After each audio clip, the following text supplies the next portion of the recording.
ഇതുവചനം തിരുവചനം മുക്തിദായക വചനം എൻ ഹൃത്തിൽ ഫലമേകും ജീവദായക വചനം. ഈ വചനം കേട്ടിടുവാൻ ഹൃദയമൊരുക്കിയിടാം. ഹല്ലേലൂയ ഹല്ലേലൂയ ഹല്ലേലൂയ ഹല്ലേലൂയ ഹല്ലേലൂയ ഹല്ലേലൂയ.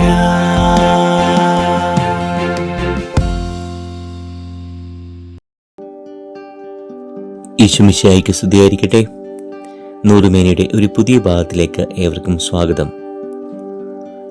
2025 ജൂൺ 15 ഞായറാഴ്ച. ഇന്ന് ആഗോള കത്തോലിക്ക ലോകം പരിശുദ്ധ ത്രിത്വത്തിൻ്റെ തിരുനാളാണ് ആഘോഷിക്കുന്നത്. ഈ തിരുനാള് നമ്മുടെ വിശ്വാസ സത്യത്തിൻ്റെ അടിസ്ഥാനമാണ്. പിതാവും പുത്രനും പരിശുദ്ധാത്മാവും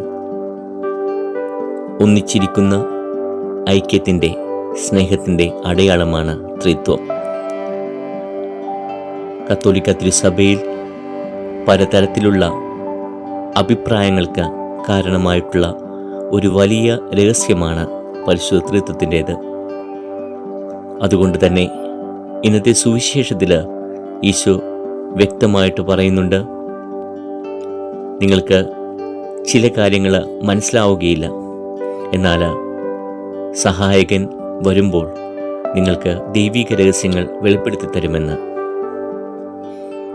ഇന്നത്തെ ഈ തിരുനാൾ ആഘോഷിക്കുമ്പോൾ എന്താണ് സഭ നമ്മളെ പഠിപ്പിക്കുവാൻ ആഗ്രഹിക്കുന്നത്? ഐക്യത്തിൽ ആയിരിക്കുക, കുടുംബജീവിതങ്ങളിൽ, വ്യക്തിബന്ധങ്ങളിൽ ഐക്യം പുലർത്തുക. എവിടെയെല്ലാം മത്സരമുണ്ടോ അവിടെയെല്ലാം ഐക്യത്തിന് എതിരായിട്ടുള്ള പല ചിന്തകളും പ്രവർത്തനങ്ങളും ഉണ്ട്. എവിടെയെല്ലാം ഐക്യമില്ലാതാവുന്നുവോ അവിടെയെല്ലാം നാശമുണ്ട്. ഒരു കുഞ്ഞു കഥ പറയാൻ ആഗ്രഹിക്കുകയാണ്. ഒരു ആപ്പിൾ മരത്തിൽ മനോഹരമായിട്ടുള്ള 3 ആപ്പിളുകൾ. അവയ്ക്ക് ഒരുപോലെ തന്നെ നിറവും ഭംഗിയും, അതുപോലെ തന്നെ അവ എല്ലാ കാര്യങ്ങളും മുൻപന്തിയിലാണ് എന്ന രീതിയിലുള്ള ഭാവവും. അപ്പോൾ ഈ 3 ആപ്പിളുകൾ തമ്മിൽ പരസ്പരം സംസാരിക്കുകയാണ്. ഒന്നാമത്തെ ആപ്പിൾ പറയുകയാണ്, ഞാനാണ് മിടുക്കൻ. അത് കണ്ട് രണ്ടാമത്തെ ആപ്പിൾ പറയുന്നു, ഞാൻ നിന്നേക്കാൾ മിടുക്കനാണ്. മൂന്നാമത്തെ അവന് വിട്ടുകൊടുക്കുന്നില്ല. അവനും അവൻ്റേതായ രീതിയിൽ സ്വന്തം മഹിമയും പ്രതാപവുമെല്ലാം വിളിച്ചു പറയുകയാണ്. ഇങ്ങനെ ഇരിക്കുമ്പോൾ പെട്ടെന്ന് ഒരു കാറ്റ് വീശുന്നു. ഈ 3 ആപ്പിളുകളും താഴെ വീഴുന്നു. അത് കണ്ട് ഒരാൾ ഈ ആപ്പിളുകൾ ശേഖരിക്കുന്നു. ഈ ആപ്പിളുകൾ ശേഖരിക്കുമ്പോൾ ഈ വീഴ്ചയിലും ആപ്പിളുകൾ പരസ്പരം ചോദിക്കുകയാണ്, ഞങ്ങളിൽ ഏറ്റവും മനോഹരമായിട്ടുള്ളത്, നല്ല തൊലിയുള്ളത്, നല്ല ഭംഗിയുള്ളത്, വലിപ്പമുള്ളത് ഏതാണ് എന്ന്. അപ്പോൾ ഈ താഴെ വീണ ആപ്പിളെടുത്ത വ്യക്തി പറയുകയാണ്, നിങ്ങളിൽ വലിപ്പമുള്ളതും നല്ല പുറം ഭംഗിയുള്ളതും ഏതാണെന്ന് എനിക്കറിഞ്ഞുകൂടാ, പക്ഷേ നിങ്ങളുടെ വീഴ്ചയ്ക്ക് കാരണമായിട്ടുള്ളത് എന്താണെന്ന് എനിക്കറിയാം. എന്നിട്ട് അയാൾ പറയുകയാണ്, നിങ്ങൾ 3 ആപ്പിളുകളും അകത്ത് ചീഞ്ഞു തുടങ്ങിയ ആപ്പിളുകളാണ്. അതുകൊണ്ടാണ് ഒരു കാറ്റിനെ പോലും പ്രതിരോധിക്കാൻ കഴിയാതെ നിങ്ങൾ വീണു പോയത് എന്ന്. പ്രിയമുള്ളവരെ, ഐക്യമില്ലായ്മ ഒരു വലിയ പ്രശ്നം തന്നെയാണ് ആധുനിക ലോകത്ത്. കുടുംബങ്ങളിൽ, അതുപോലെ തന്നെ സന്യാസ സഭകളിൽ, സഭാതലങ്ങളിൽ, രാഷ്ട്രീയ പാർട്ടികളിൽ, വ്യക്തികളിൽ, സമൂഹത്തിൽ ഐക്യമില്ലാതെ വരുമ്പോൾ ഒരു പക്ഷേ ജീവിതം ദുസ്സഹമായി തീരുന്നു. എല്ലാവർക്കും അവരുടേതായ വാക്കുകൾക്ക് പ്രാധാന്യം കൊടുക്കണമെന്ന ഒരു മത്സരം എല്ലായിടത്തുമുണ്ട്. ത്രിത്വത്തിൻ്റെ തിരുനാൾ ദൈവിക രഹസ്യങ്ങളിലേക്ക് നമ്മളെ കൂട്ടിക്കൊണ്ടു പോകുന്നതിനേക്കാൾ ഉപരിയായിട്ട് നമ്മൾ എപ്പോഴും ചിന്തിക്കേണ്ടത് ഈ മഹാരഹസ്യം നമുക്ക് നൽകുന്ന സ്നേഹത്തിൻ്റെ, സഹകരണത്തിൻ്റെ, പ്രത്യാശയുടെ, അതുപോലെ തന്നെ ഐക്യത്തിൻ്റെ അടയാളങ്ങളും സന്ദേശങ്ങളുമാണ്. ഒരു ഗ്രാമത്തിൽ 3 ബസ്സുകളുണ്ട്. അതിൽ ഈ 3 ബസ്സുകൾ തമ്മിൽ വളരെ മത്സരമാണ്. ഈ മത്സരങ്ങൾക്ക് ഒരു പ്രത്യേകത കൂടിയുണ്ട്. ആദ്യത്തെ ബസ് മേടിച്ച മുതലാളി തൻ്റെ ബസ്സിനിട്ട പേര് ജയിക്കാനായി ജനിച്ചവനെന്നാണ്. ഈ ബസ് ജയിക്കാനായി ജനിച്ചവനായതുകൊണ്ട് അവർ പലപ്പോഴും വളരെയധികം ഫാസ്റ്റായിട്ട് ഗ്രാമത്തിലെ വീഥികളെല്ലാം ഭയപ്പെടുത്തിക്കൊണ്ട് അത്രമാത്രം ഫാസ്റ്റായിട്ടാണ് ഈ വാഹനങ്ങൾ കടന്നു പോകുന്നത്. രണ്ടാമത്തെ ബസ്സിന് മുതലാളിയും ഒട്ടും കുറവല്ല. അയാൾ ഇട്ടിരിക്കുന്ന ബസ്സിൻ്റെ പേര്, തൻ്റെ ബസ്സിന് കൊടുത്തിരിക്കുന്ന പേര് തോൽക്കാൻ മനസ്സില്ല എന്നാണ്.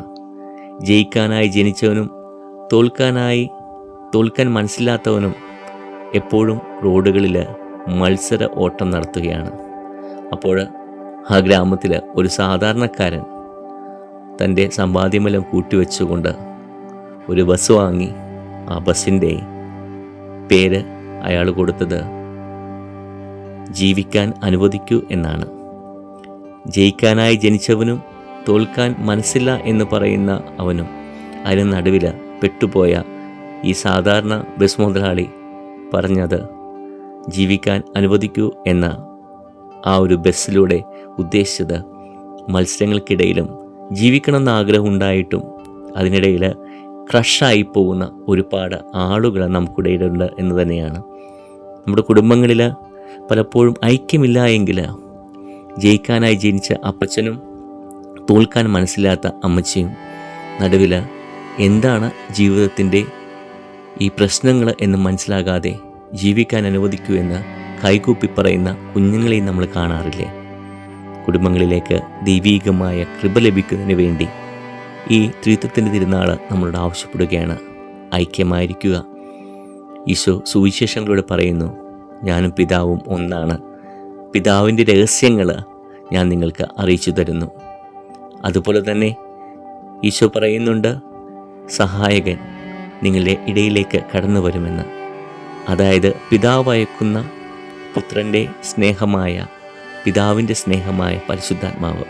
എത്രയോ മനോഹരമായിട്ടുള്ള ഒരു സത്യമാണ് ഇത്. പലപ്പോഴും ഇത് വാക്കുകൾക്ക് അതീതമായ രഹസ്യമാണ്. ഈ രഹസ്യത്തിലേക്ക് കടന്നു ചെല്ലണമെങ്കിൽ ദൈവീകമായിട്ടുള്ള കാഴ്ചപ്പാടുകളും ദൈവീകമായിട്ടുള്ള അനുഗ്രഹങ്ങളും ആവശ്യമാണ്. സഭയിൽ ഏറ്റവും വലിയ വാഗ്മിയും അതുപോലെ തന്നെ പണ്ഡിതനെന്നാൽ അറിയപ്പെട്ടിരുന്ന വിശുദ്ധ അഗസ്റ്റിനോസിൻ്റെ ജീവിതത്തിലുണ്ടായ സംഭവം നമുക്കെല്ലാവർക്കും അറിയാം.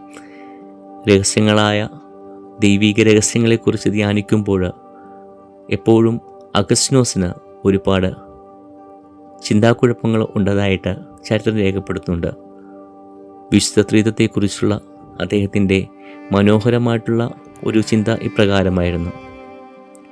അദ്ദേഹം ഒരിക്കൽ പരിശുദ്ധത്വത്തെക്കുറിച്ച് ഗാഢമായി ചിന്തിച്ചുകൊണ്ടിരിക്കുമ്പോൾ ഒരു കടൽ തീരത്തൂടെ നടക്കുകയും അവിടെ വെച്ച് ഒരു കുഞ്ഞ് കടൽ തീരത്തുണ്ടാകുന്ന ഒരു കുഴിയിലേക്ക് ഒരു കക്കത്തോടിൽ കടൽ വെള്ളം കൊണ്ട് നിറക്കുന്ന ഒരു കഥ നമുക്കെല്ലാവർക്കും അറിയാമല്ലോ.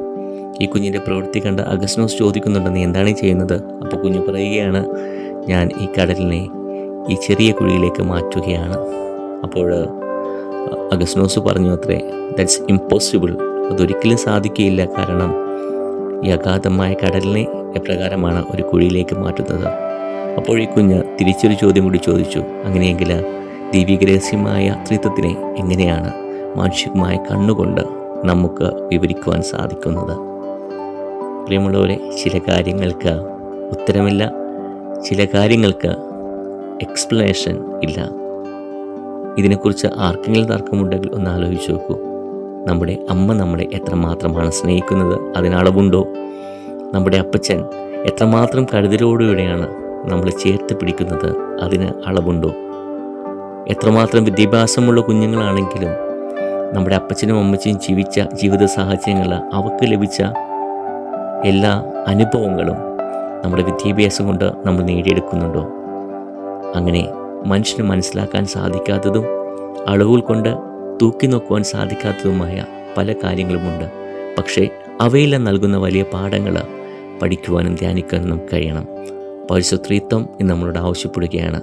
നമ്മൾ ഏത് സമൂഹത്തിൽ ജീവിക്കുന്നുവോ, ഏത് ഭവനത്തിൽ ജീവിക്കുന്നുവോ, ഏത് വിശ്വാസത്തിലായിരിക്കുന്നുവോ, ഐക്യത്തിലായിരിക്കുക, ദൈവിക രഹസ്യങ്ങളിലേക്ക് കടന്നു ചെല്ലുവാൻ ധ്യാനിക്കുക. ദൈവം നമ്മളെ അനുഗ്രഹിക്കട്ടെ. ആമേൻ. Hallelujah hallelujah